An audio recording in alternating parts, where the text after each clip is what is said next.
भाजपा से जनता पूछ रही 10 वर्षों में क्या किया। जनता के सवालों के जवाब से बचने के लिए भाजपा नेता दे रहे उल्टे सीधे बयान। 20 लाख नौजवानों को भाजपा ने दी होती नौकरी तो 80 करोड़ लोगों को नहीं देना पड़ता राशन। भाजपा ने आम जनता को परेशान किया है। सपा और इंडिया गठबंधन को मिल रहा जनता का समर्थन। मैनपुरी लोकसभा क्षेत्र से सपा प्रत्याशी डिंपल यादव की होगी ऐतिहासिक मतों से जीत। आजमगढ़ से सपा प्रत्याशी धर्मेंद्र यादव शुक्रवार को मैनपुरी पहुंचे। उन्होंने पत्रकारों के सवालों का जवाब देते हुए कहा कि इस बार डिंपल यादव की ऐतिहासिक जीत होगी। भाजपा से आम जनता परेशान और सवाल पूछ रही है।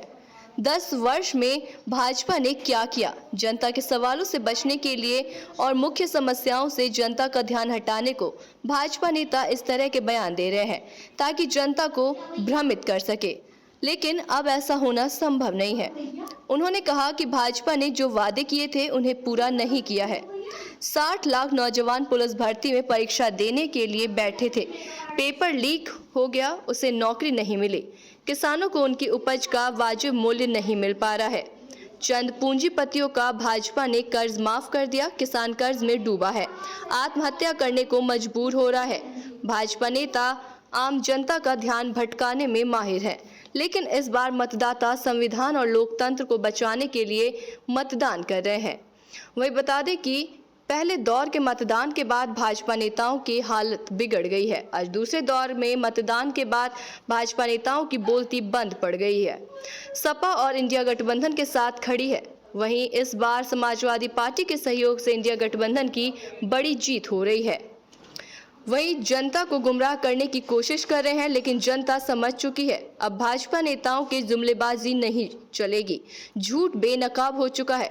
किसान, मजदूर, साथ नौजवान जन समस्याओं के हल के लिए वोट देने का मन बना चुके हैं। पूर्व सांसद धर्मेंद्र यादव ने और क्या कुछ कहा, देखिए पूरी रिपोर्ट। भाजपा प्रत्याशी कह रहे हैं कि हमारे यहाँ एंट्री बंद हो गई, दरवाजे बंद हो गए, लोग सर्टिफिकेट मांग रहे हैं। तो जो लोग दरवाज़ा खटखटा रहे हों ये उनकी टेंशन है, हमारी तो नहीं है। जो लोग खटखटा रहे हैं उनका दरवाज़ा, ये उनकी टेंशन हो सकती है। हम समाजवादियों का इन चीज़ों से कोई वास्ता नहीं है।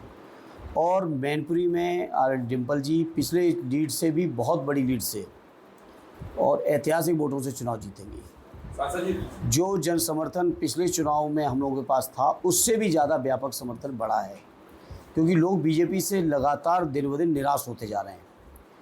नौजवान निराश हैं। 60 लाख नौजवान बैठे पुलिस भर्ती में, पेपर लीक कर दिया गया, परीक्षाएं निरस्त हो गई। महंगाई लगातार बढ़ रही है, किसान परेशान हैं, व्यापारी परेशान हैं। 16 लाख करोड़ कुछ चुनिंदा मुट्ठी भर लोगों के कर्जे माफ़ कर दिए गए, लेकिन किसान अगर 10-5 हज़ार का भी कर्जदार है तो उसको नोटिस जा रहा है। व्यापारी अगर 10-20 हज़ार का, 1,50,000 का भी कर्जदार है तो उसके पास नोटिस जा रहा है और एनपीए के नोटिस जा रहे हैं। तो ये बीजेपी के लोग हैं, बड़े लोगों के लोग हैं। चुनाव प्रचार में बदजुबानी जारी है। इलेक्शन कमीशन ने कांग्रेस को और भारतीय जनता पार्टी अध्यक्ष को नोटिस भी जारी किया है, ये बदजुबानी ना हो। तो किस तरीके से देखते हैं? ये जो लोग कर रहे हैं उनको समझना चाहिए और चुनाव आयोग को अपनी जगह सख्त रहना चाहिए। और बीजेपी के लोग तो धर्म आधारित चर्चाएं करने लगे, नफरत फैलाने वाली चर्चाएं कर रहे।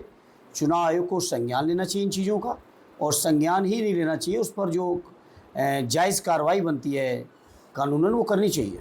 सांसद जी, इस बार इंडिया गठबंधन बता रहा है कि इस बार संविधान बचाने का चुनाव है। वहीं प्रधानमंत्री नरेंद्र मोदी मंगलसूत्र तक की बातें कर रहे हैं, महिलाओं के मंगलसूत्र छीन लिए जाएंगे। इस तरह के बयान को किस तरह से देखते हैं? कहीं ना कहीं मुद्दे से भटकता हुआ चुनाव दिख रहा है। देखिए, बीजेपी के लोगों ने काम नहीं किया है 10 साल। अब वो चुनावी चर्चा परिचर्चा को डाइवर्ट करना चाहते हैं, लेकिन डाइवर्ट होने वाली नहीं है। वो कुछ भी बयान दे दें। उन बयानों से भी ज़्यादा महत्वपूर्ण बात यह है कि 20 करोड़ रोजगार कहाँ गए।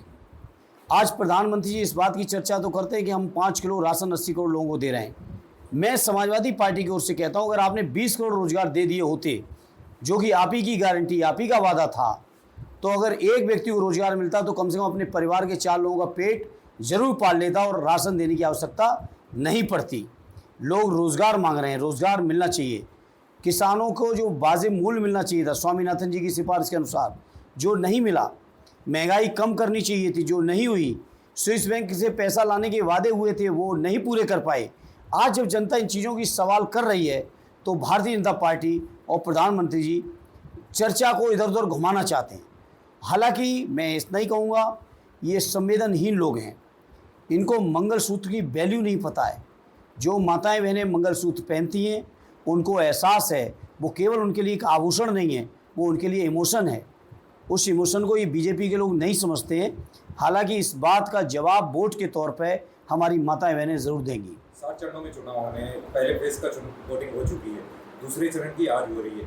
फर्स्ट फेज के बाद इंडिया गठबंधन का मनोबल बढ़ा हुआ दिखाई दे रहा है। सेकंड फेज को किस तरह से देखते हैं और आने वाले समय में गठबंधन किस तरह से? मुझे खुशी है कम से कम पत्रकार मित्र मीडिया के साथी इस बात को स्वीकार कर रहे हैं कि फर्स्ट फेज से ही इंडिया गठबंधन के साथियों का मनोबल ऊंचा है।